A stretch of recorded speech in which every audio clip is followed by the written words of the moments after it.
Gracias, hermanos, por estar con nosotros. Bienvenidos otra vez a este día para leer nuestro capítulo que nos toca, Apocalipsis capítulo 3. Estamos viendo el mensaje a las iglesias, a las 7 iglesias. Y vamos a orar. Amantísimo Padre, gracias, Señor, porque tú eres nuestro Dios, tú eres nuestro Padre, tú tienes palabras de vida eterna. Tú tienes, Señor, el alimento que nuestra alma necesita. Gracias, Señor, en este momento, al abrir tu palabra, ilumínanos, que tu Espíritu Santo nos guíe, nos hable y nos instruya, nos enseñe. Gracias, Señor, en el nombre de Jesús. Amén. Entonces tiene su Biblia a la mano, vamos a leer Apocalipsis capítulo 3 y estamos con el mensaje a la iglesia de Sardis. Dice el versículo 1, escribe al ángel de la iglesia en Sardis, el que tiene los 7 espíritus de Dios y las 7 estrellas, dice esto: yo conozco tus obras, que tienes nombre de que vives y estás muerto. Wow, estas palabras son bastante duras, pero es el Señor Jesucristo hablando a la iglesia de Sardis, específicamente una iglesia que existió hace muchos años, pero también es palabra para nuestros días, ¿verdad? Y hay iglesias donde tienen nombre de que viven, dice, pero están muertas. Falta el Espíritu de Dios, el Espíritu que les avive. Verso 2 dice, sé vigilante y afirma las otras cosas que están para morir, porque no he hallado tus obras perfectas delante de Dios. Acuérdate pues de lo que has recibido y oído, guárdalo y arrepiéntete, pues si no velas, vendré sobre ti como ladrón y no sabrás a qué hora vendré sobre ti. Parecía una iglesia que estaba muy cómoda, muy confortable y se durmió, no estaba vigilante. Entonces aquí el Señor dice, acuérdate, mira, revisa, arrepiéntete, ¿verdad? Le está haciendo recomendaciones a esta iglesia. Vemos que casi su palabras de elogio, no hay muchas palabras de elogio, ¿verdad? Primero dice, yo te conozco, conozco tus obras, pero tienes nombre de que vives y estás muerto. Por tanto, sé vigilante, afirma las cosas que tienes o las cosas que están para morir y guárdalas, arrepiéntete, vela, ¿verdad? Y este es un mensaje para nuestra iglesia hoy en día también, ser vigilante porque el Señor vendrá, dice, como ladrón en la noche. No sabemos el día ni la hora, pero tenemos que ser vigilantes esperando su venida. Verso 4 dice, pero tienes unas pocas personas en Sardis que no han manchado sus vestiduras y andarán conmigo en vestiduras blancas porque son dignas. El Señor quiere una iglesia con su vestidura limpia, resplandeciente. Dice el verso 5, el que venciere será vestido de vestiduras blancas y no borraré su nombre del libro de la vida. Wow, esto causa mucho la atención de cómo es que mi nombre va a ser borrado del libro de la vida. Algunos estudiosos dicen que nuestros nombres ya están escritos en el libro de la vida desde antes de la fundación del mundo. Pero si no tomamos la decisión de seguir al Señor y de servirle y de confesarle, ese nombre va a ser borrado. Otros dicen que cuando recibimos a Cristo es cuando se escribe el nombre, nuestro nombre en el libro de la vida del Cordero. Como sea, no queremos que sea borrado, ¿verdad? Queremos que nuestro nombre siga en el libro de la vida. Y dice el Señor aquí que Él confesará, dice, y confesaré su nombre delante de mi Padre y delante de sus ángeles. Cuando nuestro nombre está escrito en el libro de la vida, Dios nos va a confesar delante de su Padre. El que tiene oído, oiga lo que el Espíritu dice a las iglesias. Y muchas veces escuchamos la palabra y no le prestamos atención, no ponemos dedicación, no ponemos empeño de lo que el Señor está diciendo. Pongamos atención a sus palabras. Verso 7 empieza el mensaje a la iglesia en Filadelfia, una iglesia sufrida, dice el verso 7, y escribe al ángel de la iglesia en Filadelfia. Esto dice el santo, el verdadero, el que tiene la llave de David, el que abre y ninguno cierra, y cierra y ninguno abre. El Señor tiene autoridad. El Señor reina, ¿verdad? Él abre y nadie cierra. Dice el verso 8, yo conozco tus obras y he aquí he puesto delante de ti una puerta abierta, la cual nadie puede cerrar, porque aunque tienes poca fuerza, has guardado mi palabra y no has negado mi nombre. Esta era una iglesia misionera, se le conocía por una iglesia que llevaba la palabra, que evangelizaba, y aunque tenía poca fuerza, no dejaba de hacer su trabajo, era obediente a la palabra de Dios. Verso 9, He aquí yo entrego de la sinagoga de Satanás a los que se dicen ser judíos y no lo son, sino que mienten, y he aquí yo haré que vengan y se postren a tus pies y reconozcan que yo te he amado. Vemos aquí que el Señor está entregando a los pies de esta iglesia a sus enemigos, ¿verdad? Él dice que un día va a poner a nuestros enemigos o a sus enemigos por estrado de sus pies.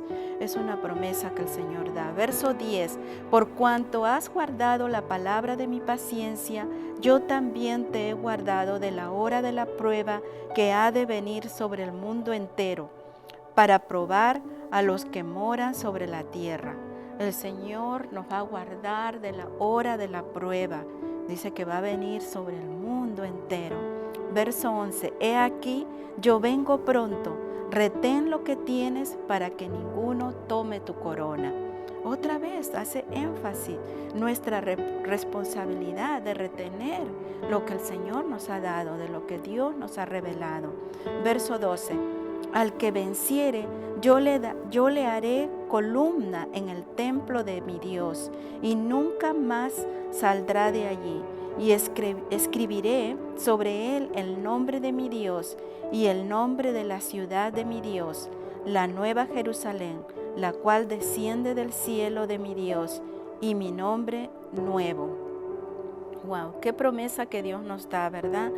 Creo que aquí nos da identidad.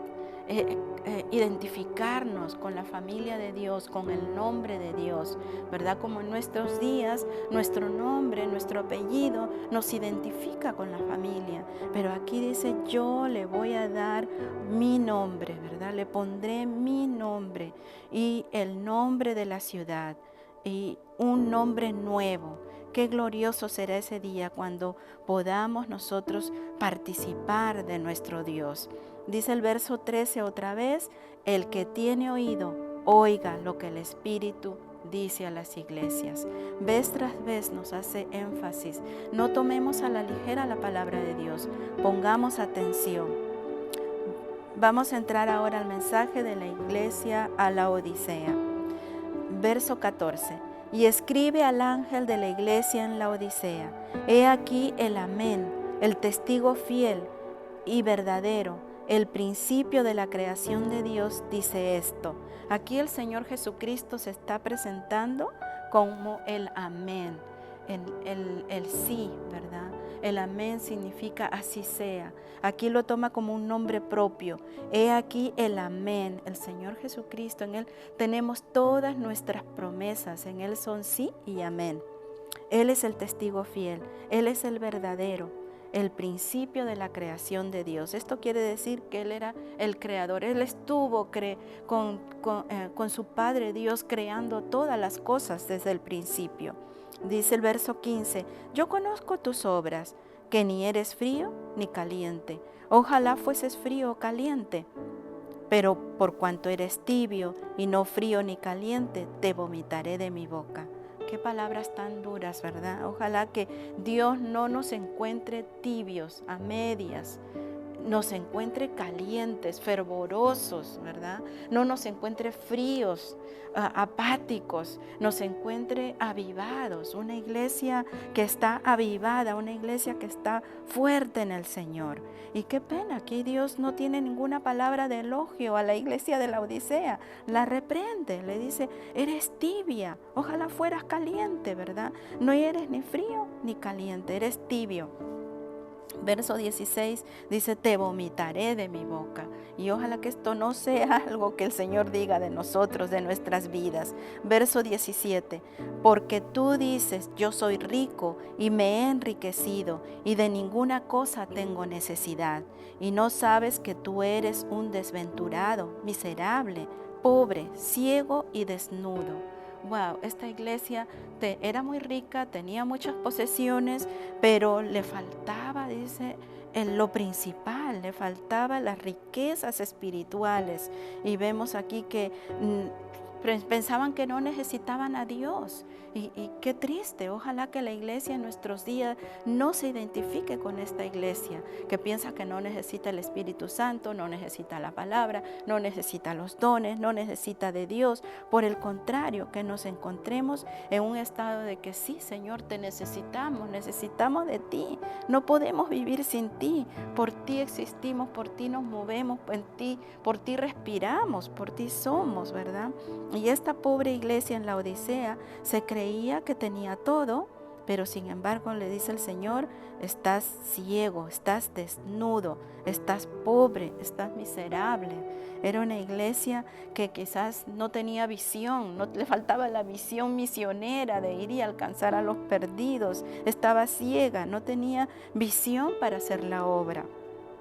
Verso 18, por tanto yo te aconsejo que de mí compres oro refinado en fuego, para que seas rico, y vestiduras blancas para vestirte, y que no se descubra la vergüenza de tu desnudez, y unge tus ojos con colirio, para que veas. Entonces el Señor le está dando recomendaciones a esta iglesia para que cambie de actitud, para que consiga lo que Él tiene, los tesoros que Él tiene para su pueblo, ¿verdad? Que no nos encuentre una iglesia desnuda, desventurada, sino una iglesia que ha comprado oro de Dios, que encuentra la palabra de Dios, las riquezas de Dios en su palabra, ¿verdad? Que se viste porque la palabra de Dios nos lava, nos limpia, nos viste de vestiduras blancas y podamos así cubrir la vergüenza de nuestra desnudez.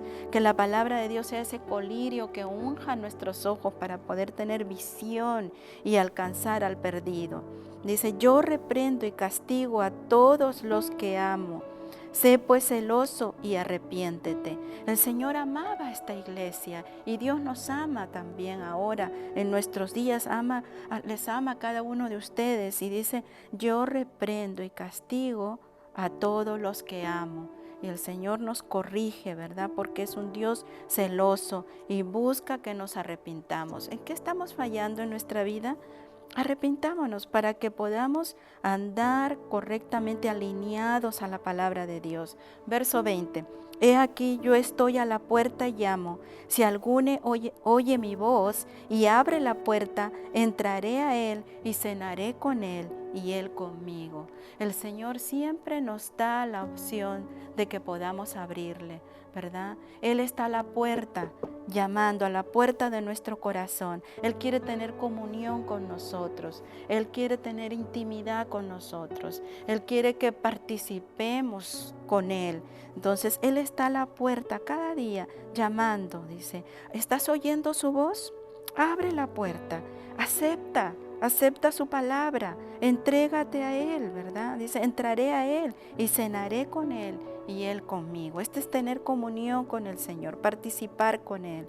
Y otra vez dice, al que venciere, le daré que se siente conmigo en mi trono, así como yo he vencido y me he sentado con mi Padre en su trono. Entonces nos da palabras de aliento, ¿verdad? Nos da promesas que si vencemos, y en Cristo Jesús somos más que vencedores. Dice, si vencemos nos va a dar el sentarnos en el trono con nuestro Señor. Al que tiene oído, oiga lo que el Espíritu dice a las iglesias. Amén. Muchas gracias por estar conmigo en este día en la lectura bíblica y hasta pronto, nos vemos la próxima vez.